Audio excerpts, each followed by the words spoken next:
A paz do Senhor Jesus. Abra sua Bíblia em Atos dos Apóstolos, capítulo 17. Eu quero ler os versículos 21 a 23. Uma passagem bem conhecida e que guarda uma história muito interessante por trás dela.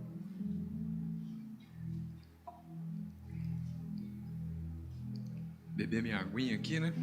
Eu participei esse final de semana de uma imersão num projeto chamado Projeto Impacto Radical, que simula a experiência que a igreja tem nas terras onde o Islã domina.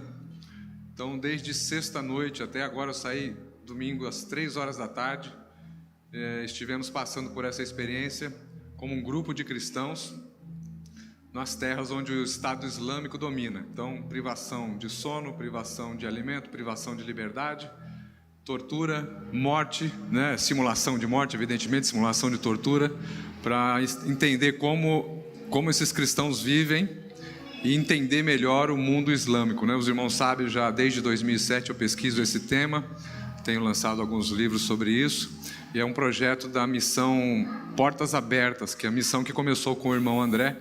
O irmão André foi responsável por colocar por contrabandear mais de 1 milhão de Bíblias para dentro da União Soviética, quando havia a União Soviética. Depois da queda da União Soviética, então ele voltou as suas armas, os seus esforços para o mundo islâmico, né? Então tem até livro já lançado no Brasil por ele sobre a experiência dele no mundo islâmico.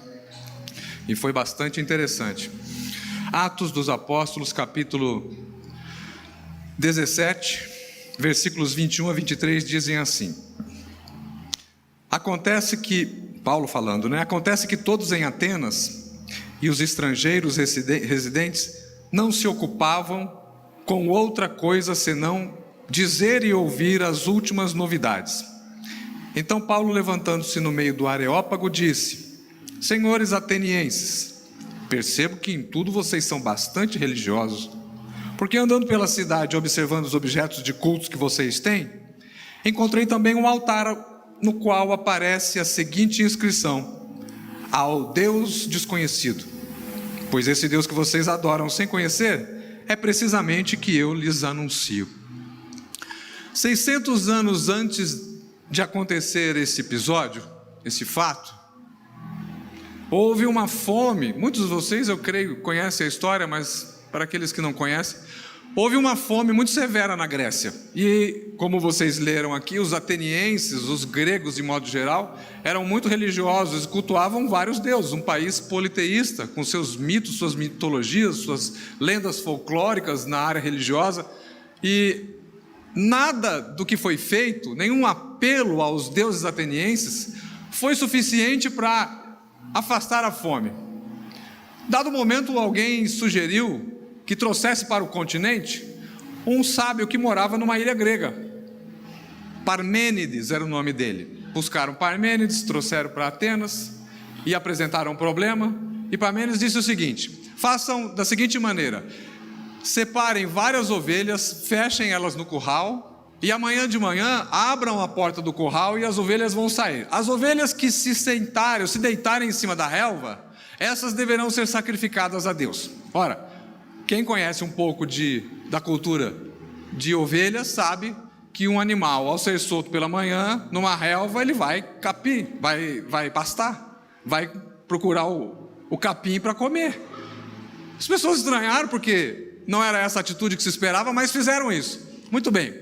Ao abrir a porteira do curral logo cedo, a novidade foi que algumas ovelhas se deitaram sobre a relva. Aí se voltaram para Epimênides e disseram: agora o que nós vamos fazer? Ele disse: construam altares, sacrifiquem essas ovelhas a esse Deus e vamos aguardar o que vai acontecer. E isso foi feito. Construíram altares, sacrificaram as ovelhas. Passou um tempo, a fome foi extinta. Aí eles voltaram a Epimênides novamente. Epimênides, nós queremos saber o nome do Deus a quem você sacrificou aquelas ovelhas, porque nós queremos honrar esse Deus. Queremos construir um altar em homenagem a esse Deus. Então Epimênides diz: não, altares com nomes de deuses você já tem muitos. Esse Deus não quer ser conhecido pelo nome simplesmente, Ele quer ser honrado por quem Ele é e por aquilo que Ele faz. Mas os gregos insistindo colocaram lá a frase agnostotel, ou seja, ao Deus desconhecido. 600 anos depois, Paulo, passando por Atenas, encontra os altares. Eu tenho em casa foto, um amigo meu esteve em Atenas, tirou foto. São altares grandes, mais de 2 metros de altura. Ainda existem algumas ruínas desses altares. E ele aproveita essa história para evangelizar, para fazer um link, para fazer um vínculo com a história da Grécia e dizer que Deus já havia passado por aquele povo, já havia abençoado aquele povo, já havia se manifestado o seu poder, revelado o seu poder, e eles não conheceram a Deus. E daí a pergunta, tema da minha mensagem de hoje: é possível adorarmos a um Deus a quem não conhecemos? Será que você adora a um Deus a quem você conhece? Eu posso diversificar a pergunta. Será que é possível você recorrer a um Deus a quem você não conhece? Será que nunca aconteceu isso com você? De você pedir coisas para Deus, mas não saber exatamente quem é esse Deus? Ou quem sabe você recebeu bênçãos, pensou que era um outro Deus e não era. Eu fui kardecista, fui umbandista, frequentei terreiro de umbanda. E ali vocês sabem, né? Tem um catálogo, né? Você escolhe. Você pode escolher Zé Pilantra, Tranca-Rua. Não vou ficar citando nome, não vou dar glória para esse povo não, porque esse povo não merece. Mas você sabe, quando eu frequentava terreiro de umbanda, uma coisa que me incomodava muito era entrar no congá e ver aquele altar cheio de santos e um grandão no meio. E eu falava, por que eu não posso falar com ele direto? Era uma estátua de Jesus. Falou, eu quero falar com ele. Ele não é o dono? A estátua maior não é a dele?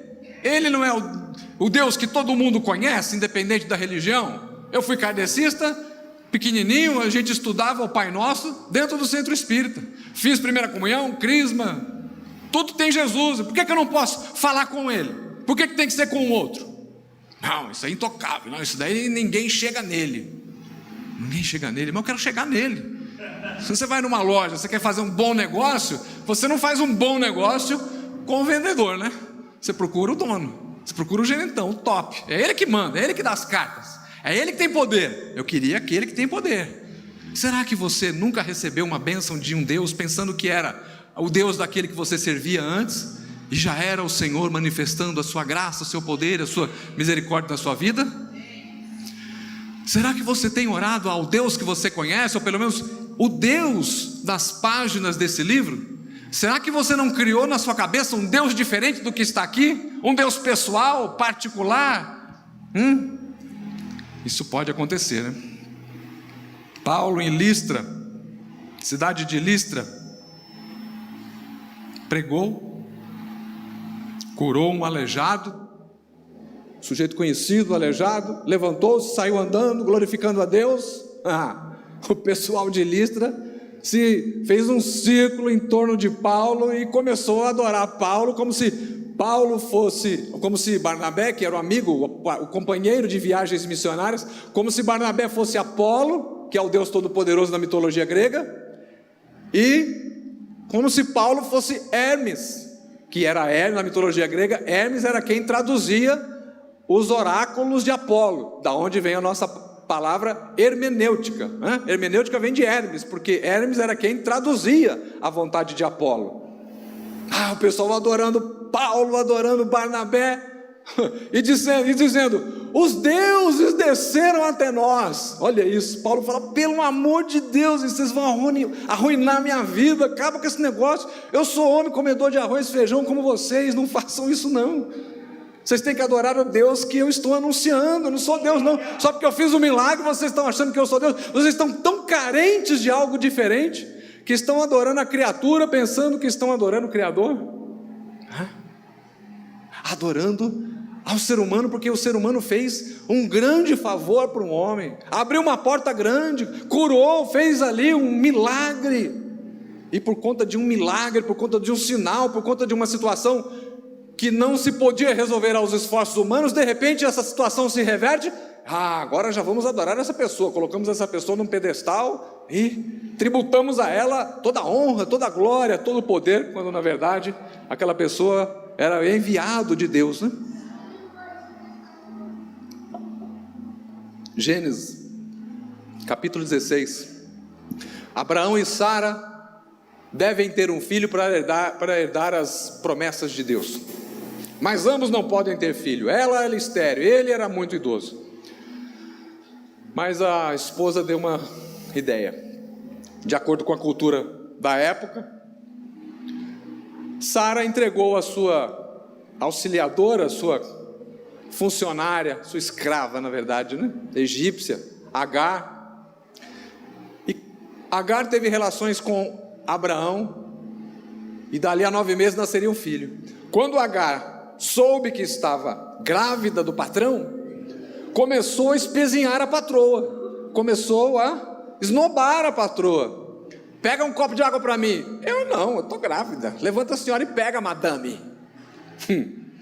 Agar não gostou. Agar começou a humilhar Sara, ou melhor, Sara começou a humilhar Agar, começou a pegar no pé dela, começou a perseguir Agar, e Agar não suportou a perseguição. Ela apostou e não teve fichas para sustentar a sua aposta. Ela começou a sofrer muito e fugiu. Agar fugiu, foi embora, grávida, sozinha, não avisou ninguém, saiu de madrugada, ninguém viu. Ninguém viu? Ninguém vê as coisas que a gente faz? Será que tem alguém que vê as coisas que a gente faz, todas elas, até aquelas de madrugada? Irmã Raquel, Deus viu Agar fugindo. Ela fugiu pelo deserto, e lá no deserto ela pensou que estivesse sozinha, pensou que estivesse desamparada, e agora grávida, e sem uma casa, sem um apoio.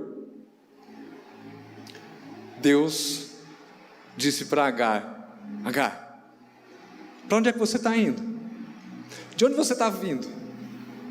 Susto, não sabia que Deus estava vendo ela, saiu escondida, planejou tudo escondido, não contou para nada para ninguém. Deus vê o que você planeja escondido no seu coração, as coisas ruins, mas as coisas boas também Ele está contemplando. Os teus segredos, os teus sonhos, os teus planos, Ele está vendo, viu? Saiba que Deus está vendo. Agar fugindo, Deus fala para ela: volta, se submete à sua patroa, porque eu tenho uma obra grande para fazer. Eu vou multiplicar a sua semente, o filho que vai nascer do seu ventre vai ser um número muito grande. Eles vão ser briguentos. Ou seja, hoje a gente olha para os árabes, né, os ismaelitas, os descendentes de Ismael, filho de Sara, filho de Agar, são os ismaelitas. E como essa profecia se cumpriu? O número é muito grande, tem muito árabe no mundo, e eles sempre estão envolvidos com algum problema, né, de violência. A cultura deles para nós é totalmente hostil, totalmente estranha. A promessa se cumpriu. Quando Sara ouviu que Deus havia falado com ela, e percebeu que Deus estava com ela no deserto, ela deu um nome àquele lugar onde ela estava. Ela disse: Tu és o que vê, e deu lá um nome hebraico. Tu és o que vê. Abraão, com quem ela havia tido relações, depois teve um filho, vocês sabem a história, Isaque. O garoto era adolescente para jovem. Deus pediu que Abraão sacrificasse o menino, negócio sem nexo, matar o menino. Mas aí vem o elemento da fé. Abraão acreditou pela primeira vez na história que Deus poderia, mesmo depois de Abraão matar o menino, Deus poderia ressuscitar o menino. Nunca tinha tido uma história de ressurreição na história da humanidade. Hoje é fácil, se eu falar para você: olha, conheço um sujeito que ressuscitou. Aí você fala: eu sei, a Bíblia fala que Jesus ressuscita mortos. Mas Abraão não tinha Bíblia, não tinha tradição oral, não tinha história, não tinha internet, não tinha WhatsApp, não tinha absolutamente nada. E aí é por isso que ele foi considerado o pai da fé, porque ele acreditou em algo que não tinha testemunho, não tinha história, não tinha antecedentes, mas ele falou: mesmo se eu matar o menino, Deus, como tem uma promessa, vai me devolvê-lo. E ele foi para o monte, com o menino, com a lenha, com o punhal, o cutelo e o fogo. E o menino desconfiado, né? Cadê o animal que vai morrer, pai? Deus proverá. Perguntou uma vez, deve ter perguntado duas, falou: a casa vai cair, o chicote vai estralar para o meu lado, né? Ele não vai se matar. E o Abraão, olha só, Jesus na causa. Se o estatuto do adolescente tivesse existido naquela época, sarrafo ia pegar Abraão, porque o bichinho levantou o cutelo e se o anjo não para ele, para, Abraão. Quase você chega atrasado, né? Você pega um farolzinho fechado, se o motoboy cai no caminho do anjo, já era, Isaac, né? Para, Abraão, para, já sabemos que você obedece. Olha lá atrás daquele arbusto, tem uma ovelha enroscada pelo chifre. Vai lá, desenrosca, tira o menino de cima da lenha e sacrifica a ovelha. Abraão foi lá, desenroscou a ovelha, colocou em cima do monte e disse: neste monte Deus proverá. Jeová Jiré, Jeová Jiré, neste monte o Senhor proverá. Para ver, tanto Ele é o Deus que vê, como Jeová proverá, que é uma coisa que a gente repete toda hora, né? Como é que vai fazer para pagar essa conta? Deus proverá. Como é que vai fazer? Deus proverá. Precisa de obreiro para Bereana? Deus proverá. Precisa de... Deus proverá. A gente não fala isso toda hora? Toda hora, todo dia praticamente a gente repete a experiência de Abraão. Agora, esse nome não foi dado por Deus a ele. Ele não disse: olha, eu sou o Deus que provê. Foi Abraão que falou que Deus proveria. Ele é o Deus que vê. Não foi Abraão que falou para Agar. Foi ela que disse em relação a ele. Como muitos outros nomes atribuídos a Deus, não foram uma manifestação de uma revelação pessoal de Deus. E muitas coisas que acontecem na nossa época também. Por exemplo, na década de 80, a Laurie Beth Jones lançou um livro chamado Jesus CEO, Chief Executive Officer, o chefe da empresa. Então ela pegou todas as características administrativas de um bom administrador que ela viu em Jesus e escreveu um livro, Jesus Administrador. Recentemente ela lançou um agora, Jesus Coach, ou seja, pegou todas as características do coach que ela enxergou em Jesus e aí fez um Jesus à sua imagem e semelhança, a imagem e semelhança de um coach. Tem um monte. Tem um militante aí que diz que Jesus era muito parecido com um travesti. Ei, vai à vontade. Jesus não é Maomé, né? Porque se vai fazer isso com Maomé, né? Vai falar isso sobre Maomé, vai falar isso sobre Alá, lá no mundo islâmico. Você mal termina a frase, você já era, né? Cessou a existência. Claro, a cultura deles é diferente da nossa. A nossa cultura é de pacificação, né? Me lembro num momento ontem, lá nessa imersão que eu fiz, descobriram que eu era pastor e me colocaram como líder de 38 pessoas. Então eu tinha que negociar com os terroristas. E aí está lá, uma jovem que se converte, é toda uma encenação, né?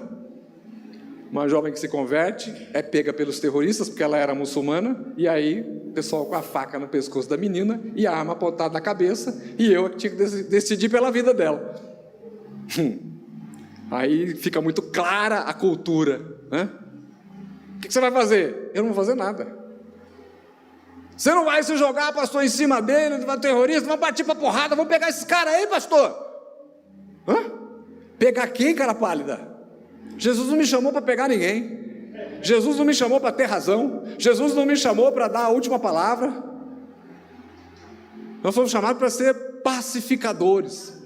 Nós somos chamados para amar. Nós fomos chamados para dar testemunho de que Ele enviou seu Filho ao mundo para morrer por nós. A nossa cultura e a nossa mensagem é diferente da expectativa daqueles que estão lá fora. Muito diferente. Não alimente a cultura lá de fora na sua vida cristã, porque o mundo aí fora está querendo dizer como tem que ser o seu Jesus. Sim, seu Jesus é careta, né? Não pode ter gay na sua igreja? Ah, não pode transar antes do casamento na sua igreja? Ah, não pode roubar na sua igreja, desviar uma verbinha? Poxa, vocês estão quadrados, vocês estão caretos, vocês estão ultrapassados, o mundo está andando, o calendário está correndo. Aqui não diz que dá para fazer isso e continuar andando com Jesus. Aqui diz que há uma cultura própria do reino, há uma cultura própria daqueles que se decidem a seguir Jesus, a andar nos passos de Jesus. Eu não posso inventar um Jesus à minha imagem e semelhança, mas muita gente faz isso. Feuerbach foi um filósofo do século XVIII, escreveu um livro que você começa a ler, você fica apaixonado pelo livro. Como diz o pastor Ricardo, até a página 2, né? Aí ele começa a descrever todas as características de Deus, tudo aquilo que a gente gosta de ouvir. Deus é assim, Deus é assado. Nossa, os caras no século XVIII sabiam quem era Jesus mesmo. Aí em determinado momento, ele fala, todas essas imagens que nós atribuímos a Deus no cristianismo, no culto, Jesus é isso, Jesus vai fazer aquilo, todas elas são projeções da nossa mente. Tudo isso que você diz de Jesus é aquilo que você queria ser e não conseguiu. Ah, Jesus, ele é um conquistador, o cara é um fracassado. Então ele cria a imagem do Deus conquistador, é como uma cenoura na ponta de uma vara, né? Você pendura a cenoura na ponta da vara e sai correndo atrás da cenoura. É uma utopia. Você acha que vai alcançar a cenoura, mas nunca alcança ela, porque você está segurando a vara, à medida que você avança, a vara vai junto e a cenoura fica na frente, a vida eterna. Utopia é isso. Karl Marx faz o quê? Já leu a ideologia alemã de Karl Marx? Ele passa metade do livro elogiando Feuerbach. Aí ele vai falar o quê? O cristianismo atrapalha a revolução, porque o cristianismo dá às pessoas aquilo que elas precisam, e elas precisam do quê? Elas precisam fazer uma revolução, mas o cristianismo manda ficar quieto, ser mansinho, ser pacífico, ser humilde, ser cordeirinho, porque eles seguem a Jesus. Então tem que acabar com a religião e enfiar o socialismo e chegarmos ao comunismo. É daí que vem essas ideias, né? Um Deus à nossa imagem e semelhança. Será que você está adorando esse Deus? Você quer tal coisa? Ou você tem medo de tal coisa? Olha Jó, medo, né? Já leu lá em Jó? Tudo aquilo que eu temia me sobreveio. Ele sacrificava por todos os filhos dele e por ele. E diz, antes de pecar eu já ofereci os sacrifícios. Ele morria de medo de Deus tocar na riqueza dele. Sujeito materialista, né? Já naquela época. Então ele se antecipava, eu vou garantir que Jesus não vai tirar nada de mim, então tome sacrifício. Aí um dia vem a desgraça, e aí o que acontece? Morrem os filhos e ele perde toda a sua riqueza. Aí ele fala, tudo aquilo que eu temia me sobreveio, eu fiquei pobre do mesmo jeito, não adiantou nada. Eu criei a imagem de um Deus que se eu agradá-lo, ele nunca vai tocar em mim. Será que você não tem um Deus assim lá na sua casa, não? Aí você tem um medo de se lascar, né? Aí você faz as coisas para Deus por medo. Medo de Deus tocar, medo de Deus tirar, medo de Deus não abrir a porta. Recentemente eu fiquei sabendo de um sujeito, crente, bem maduro. Perguntei, cadê esse sujeito? Cadê o fulano? Sabe qual foi a resposta que eu ouvi? Brigou com Deus. Sujeito mais velho que eu está brigando com Deus. Como dizia um ex-patrão meu, toma jeito de homem, rapaz. Que papo é esse de estar brigando com Deus?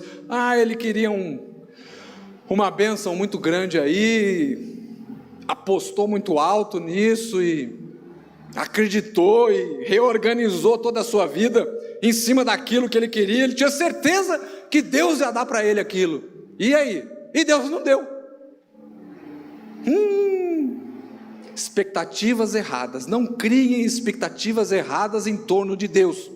Já falei isso aqui acho que uma meia dúzia de vezes, mas vou repetir. A Bíblia fala com 3 grupos de pessoas: judeus, a igreja e o mundo. Para cada um desses grupos, Deus faz promessas distintas.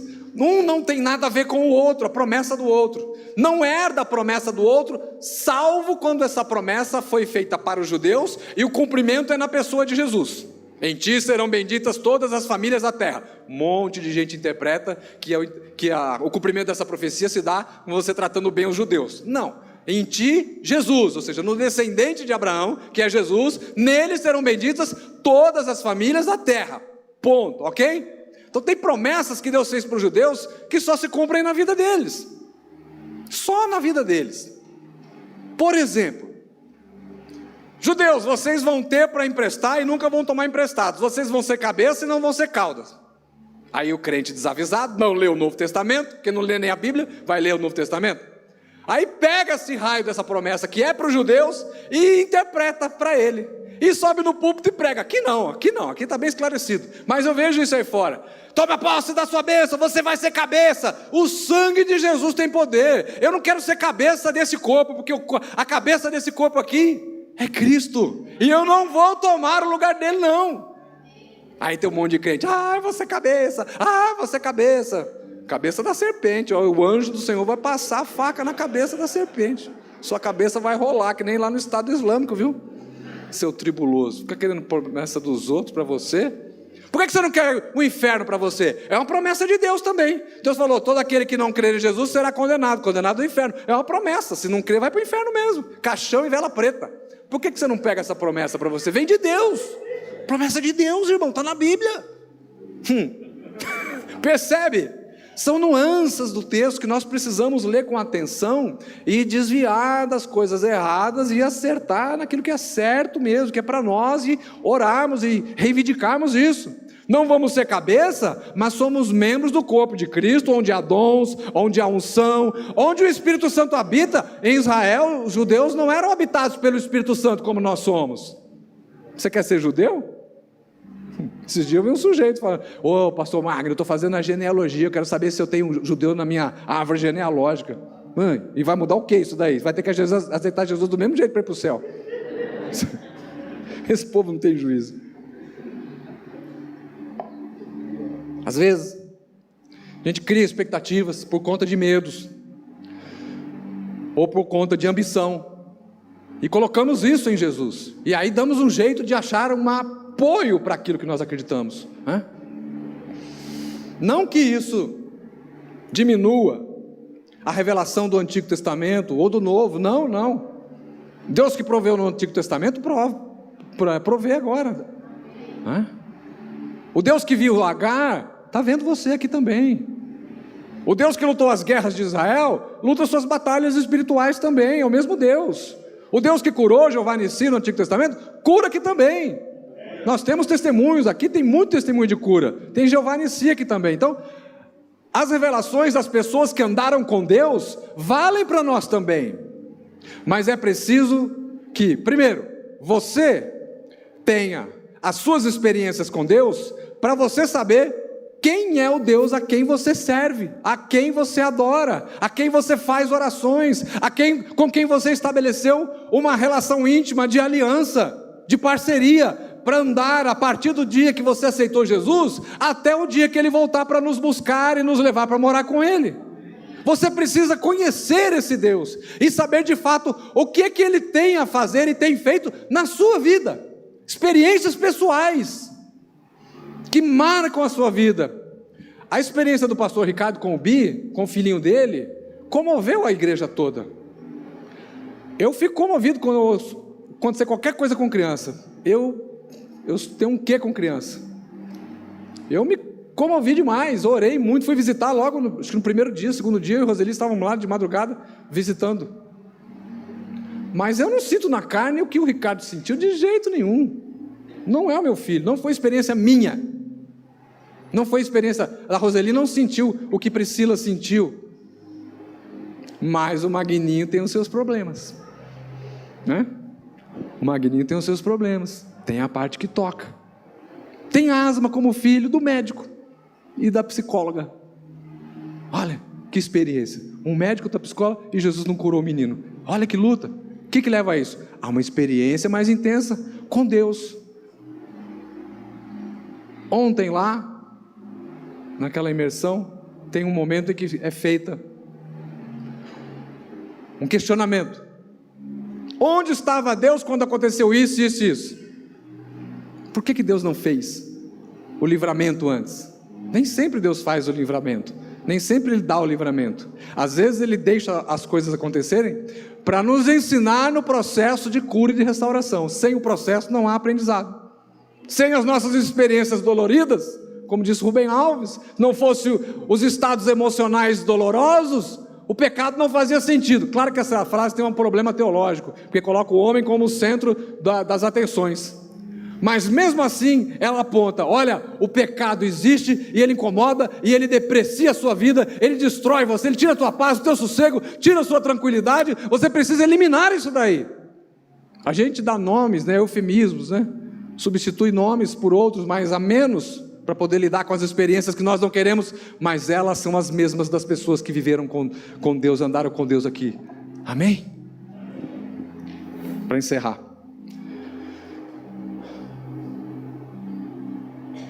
precisamos aprender o que foi que Jesus disse de si. Eu mostrei para vocês pessoas que acreditaram certos nomes, certas características, certas expressões da ação de Deus em favor da vida delas. Mas aquilo pode não se repetir comigo, provavelmente não vai se repetir, e nem com você, muitas das coisas. Agora, de Jesus mesmo, o que Ele disse de si? Muitas coisas. E tem pessoas que falaram mais a respeito dele. Por exemplo, Isaías profetizou, ele será o Emanuel, que significa Deus conosco. Diferente de outros deuses que não andam conosco, o nosso Deus anda conosco, está aqui agora, nesse exato momento, está conosco aqui na Bereana. Jesus, no Evangelho de João, faz 7 afirmações a respeito de si, dizendo, eu sou, que era uma expressão que Deus havia usado quando tirou o povo do Egito e eles estavam no deserto recebendo a presença de Moisés. Deus chamou Moisés e falou, volta e tira o povo. Eu vou levar vocês para uma terra nova, abençoada, mas eu não sou sacerdote, o que eu vou falar para eles? Eu vou dizer que eu fui enviado por quem? Aí Yahvé fala para ele assim, diga que o eu sou o enviou. E aí essa expressão eu sou, tohu varobu, e no grego é ego eimi, ela tem algumas interpretações que podem transitar do presente para o futuro, eu sou o que sou, eu sou o que serei, mas esse não é o caso aqui agora, discutir teologia. O fato é que Jesus usa uma expressão exclusiva de Deus do Antigo Testamento para confrontar os judeus que não acreditavam que Jesus era Deus. E ele fala, primeiro, eu sou o pão da vida. 24 horas antes de dizer isso, Jesus havia feito uma multiplicação dos pães. Ele confrontou as pessoas que haviam participado ali daquela cerimônia. Ele falou, vocês não estão atrás de mim por causa dos milagres que eu estou fazendo, não? Por que vocês vieram atrás de mim? Vocês vieram atrás de mim porque sabem que eu posso multiplicar o pão, sabem que eu posso abençoar. Interesse material. Vocês vieram atrás de mim por interesse material. Aí Jesus fala, eu não sou só o pão que alimenta, sacia a sua fome por 6 horas, por 4 horas. Eu sou o pão da vida.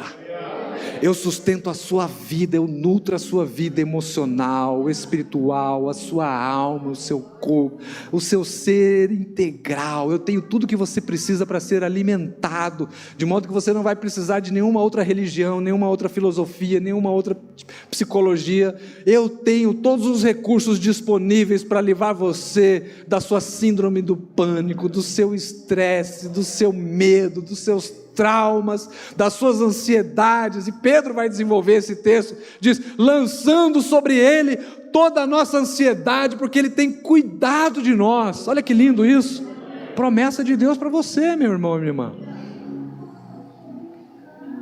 João 9,5, eu sou a luz do mundo.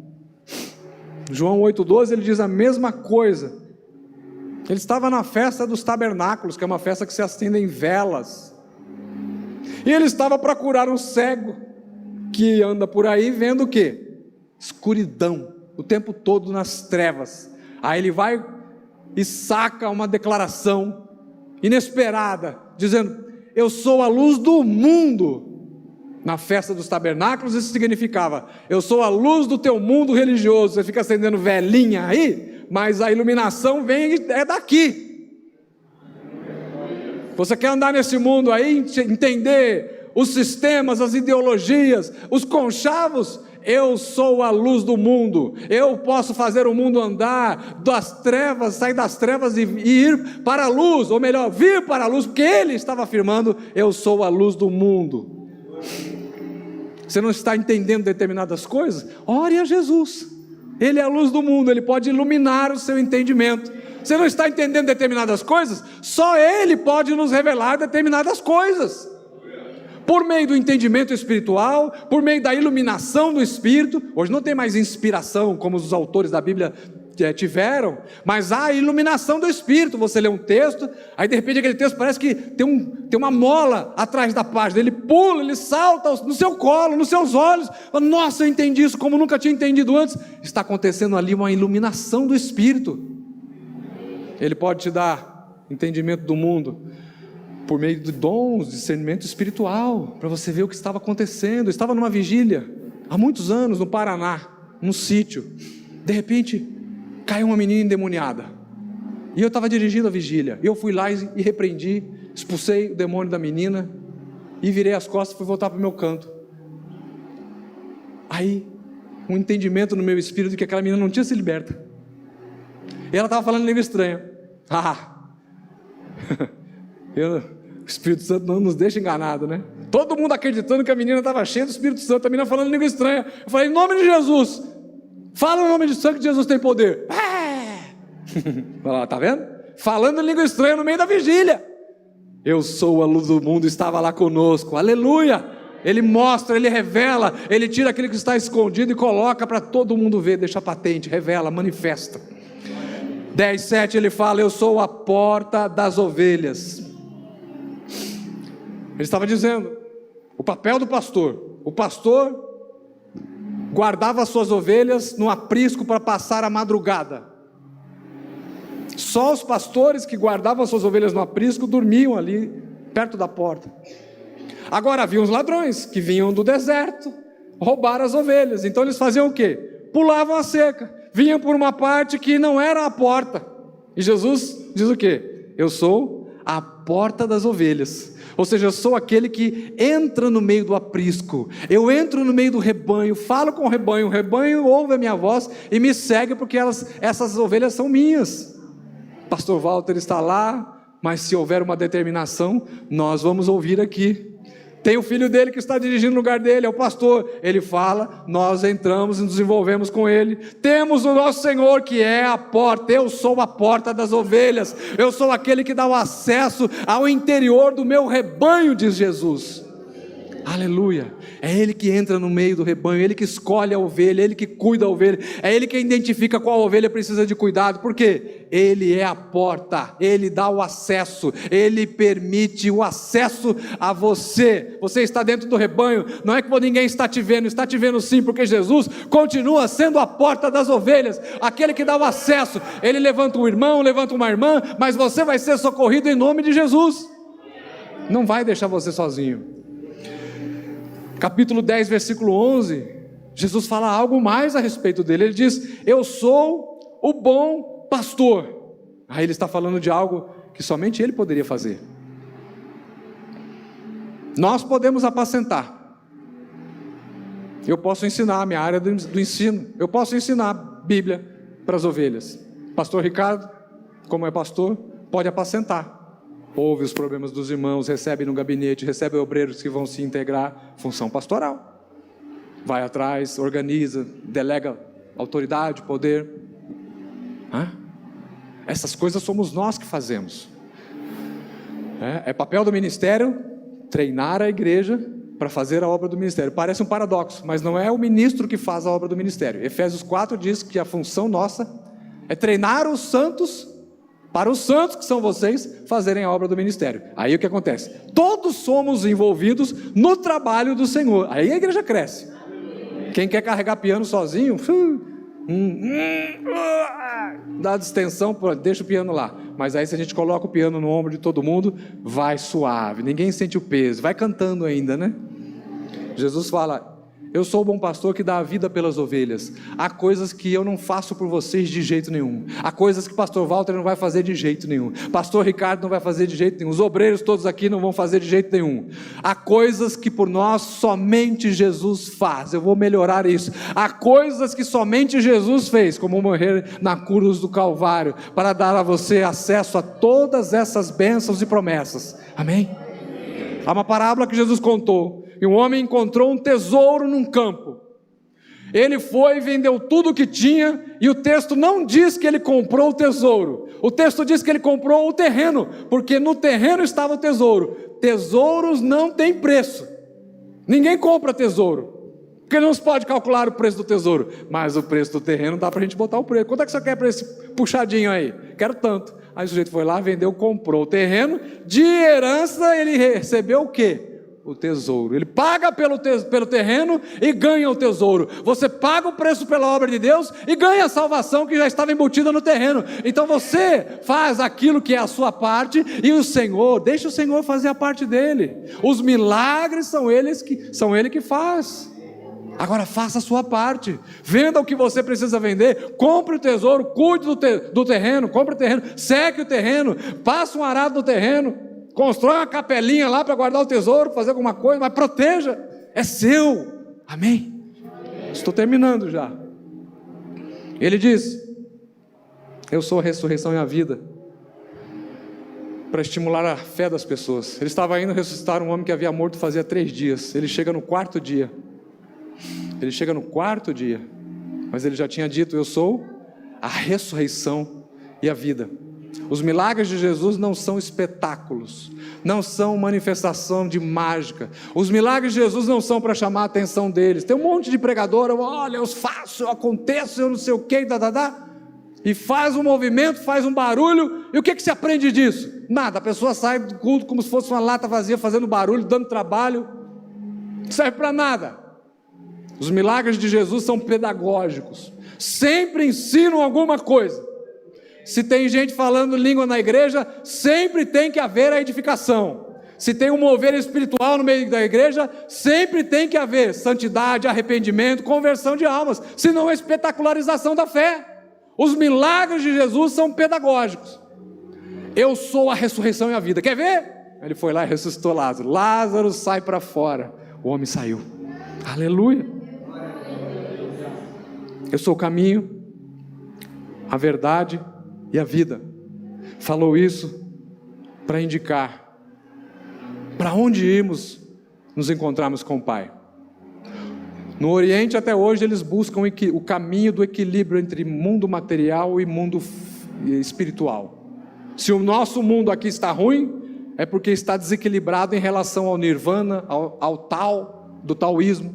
Precisamos equilibrar o nosso mundo de acordo com eles, para que vá tudo bem. Qual é o caminho desse equilíbrio? Yoga, reflexão, meditação. Os judeus buscavam uma interpretação, um entendimento, conhecimento do que era verdade. Estão lembrados de Jesus sendo julgado por Pilatos? O que você veio fazer aqui? Estão falando que você é o rei dos judeus, você não vai falar nada? Você vem dar testemunho de alguma coisa? Vem dar testemunho da verdade. Parece que Pilatos zomba, né? Pilatos é formado na cultura grega. 400, 500 anos os filósofos gregos discutindo o que era a verdade. Aí vem um sujeito num paísinho marginal, na marginal do Império Romano, dizendo que vem dar testemunho da verdade.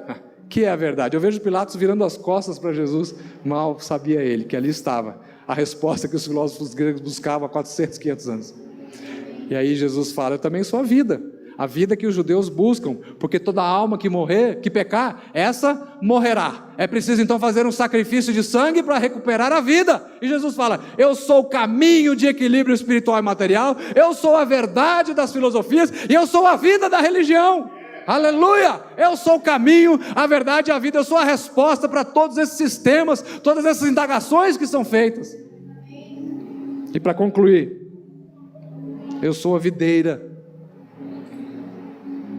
verdadeira, capítulo 15 de João. E nós somos as varas, os galhos. Jesus é a seiva. A seiva está no tronco, e não há galho com vida se não estiver ligado ao tronco, à videira. Se você se desconectar da videira, você perde a seiva, e como galho você morre. O seu galho pode estar cheio de folhas, que são o símbolo das obras que nós fazemos para Deus. Estão lembrados da figueira amaldiçoada? Jesus ia passando num dia, viu uma figueira, enfiou a mão no meio da folhagem, tentou achar um fruto e não achou. Ele amaldiçoou a figueira, porque ela tinha aparência de que tinha fruto, porque com a figueira, quando tem folhas, tem fruto. E nós devemos ser assim, ter folhas e frutos, ter folhas das obras e os frutos do Espírito. Mesmo se você for galho, com folhas e frutos, se você se desconectar da videira, você morre. Você não tem vida sozinho. Não existe igreja com pessoas desconectadas umas das outras. Não pense que se você for ofendido, você sair, fiquei emburradinho, fiquei magoadinho, aí vou ficar cultuando a Deus, o meu Jesus é o mesmo deles. Não é. Você estará criando um Deus à sua imagem e semelhança, porque para ser discípulo de Jesus, você tem que estar conectado na videira. A seiva precisa passar aí.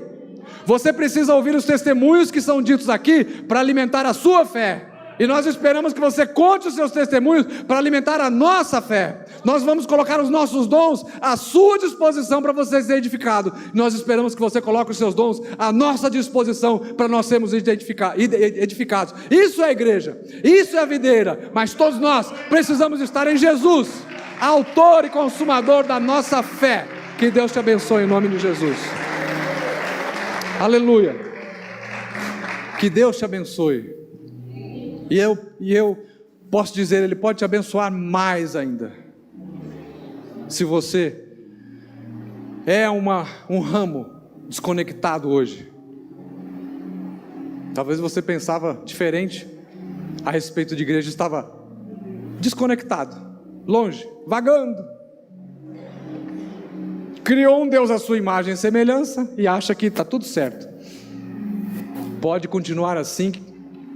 Você não está vendo, mas Jesus vai ter que vir na sua vida e dizer: eu sou a luz do mundo, porque você está cego. Em termos de relacionamento com Cristo, você está cego. Se você nunca teve Jesus na vida, não no coração. Ter Jesus no coração, todo mundo diz que tem, né? Mas que Jesus é esse que você tem no coração, que não transforma a sua vida, que não incomoda você quando você comete pecados? Se o Espírito Santo está aí, ele tem que te incomodar. Ele me incomoda. Quando eu cometo pecados, ele me incomoda. Aí tem que ajoelhar, tem que pedir perdão, e tem que pedir ajuda para não pecar de novo no mesmo pecado. E Ele nos ajuda, sabia? Você quer ser ajudado por Jesus? Recebendo dele o perdão do seu pecado e entrando para a igreja, entrando para esse rebanho cuja porta é o próprio Jesus. Ele vai deixar você entrar e vai segurar você para você não sair. Se há uma pessoa aqui precisando entrar no aprisco das ovelhas de Jesus, levante a sua mão, eu quero orar por você neste momento. Levante a sua mão se você quer entregar a sua vida e se tornar mais uma ovelha, um discípulo de Jesus. Faça um sinal com a sua mão, nós queremos orar por você. Todos são salvos. Se ninguém levantou a mão, todos são salvos. Se você não é e quiser me procurar depois do culto, ficou sem jeito, pode me procurar. Eu vou orar por você do mesmo modo, terá o mesmo efeito. E se você quer ser mais conhecido por Jesus e conhecer melhor Jesus, do modo como Ele se revela aqui, não na lista dos 10 mais vendidos da Veja, mas aqui, na lista dos 66 livros que Deus inspirou homens para escrever. Se você quer conhecer melhor esse Deus que se revela aqui para nós, feche os seus olhos, incline a sua cabeça. Pai, homens e mulheres, jovens e idosos, adultos, e eu me incluo, pedimos, Senhor, que possamos te conhecer melhor, não somente pela experiência dos outros, pelos testemunhos dos outros, embora esses testemunhos nos nutram, nos encorajem, nos estimulem, nos entusiasmam, nos enchem da tua presença. Nós queremos conhecer o Senhor melhor, no dia a dia, no cotidiano, de segunda a sexta também, Senhor, e principalmente, né? Nós te conhecemos às vezes num culto de sábado, num culto de domingo, mas queremos conhecer o Senhor no dia a dia, conhecer o Senhor lá na nossa casa, no nosso condomínio, conhecer o Senhor no nosso trabalho, conhecer o Senhor nas noites frias, deitados no nosso travesseiro, chorando, engolindo o choro para que o cônjuge ou o filho não escute. Senhor, em nome de Jesus, visita-nos de madrugada, de manhã, à tarde, à noite. Envia pessoas para nos ajudar a nos levantarmos, para nos mostrarmos o caminho certo que devemos seguir, Senhor. Envia os teus servos e servas com os seus dons, servos e servas cheios do Espírito Santo para sustentar as nossas mãos e nos conduzir até o Senhor, para nos colocar diante dos teus pés, Senhor, porque nós queremos conhecer o Senhor, queremos levantar a cabeça e olhar fundo nos teus olhos, e permitir que o Senhor olhe fundo na nossa alma, e se revele, e diga para nós, quem o Senhor é. Nós vamos ter experiências individuais contigo, eu creio nisso, essa palavra não veio em vão, Senhor, e eu peço que o Senhor nos dê realmente essas experiências e coragem, para testemunhá-las aqui, para dizer: pastor Ricardo, eu quero contar que aconteceu isso, eu quero contar que eu orei em função daquela palavra e Deus fez aquilo que nunca tinha feito antes, eu senti algo diferente assim, assim, assado, eu estava lendo a Bíblia, ou eu estava no meu emprego, eu encontrei uma pessoa que não era crente, Deus me deu uma palavra que nunca sairia do meu coração, se Deus não estivesse comigo. Aleluia.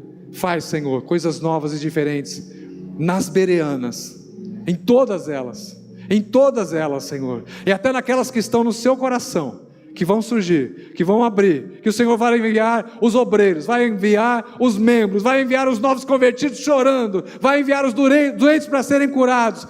Em todas elas, Senhor, a oração, ela não tem limites, porque elas são colocadas nas tuas mãos. Por isso nós entregamos essa oração confiante a Ti, para a glória do Teu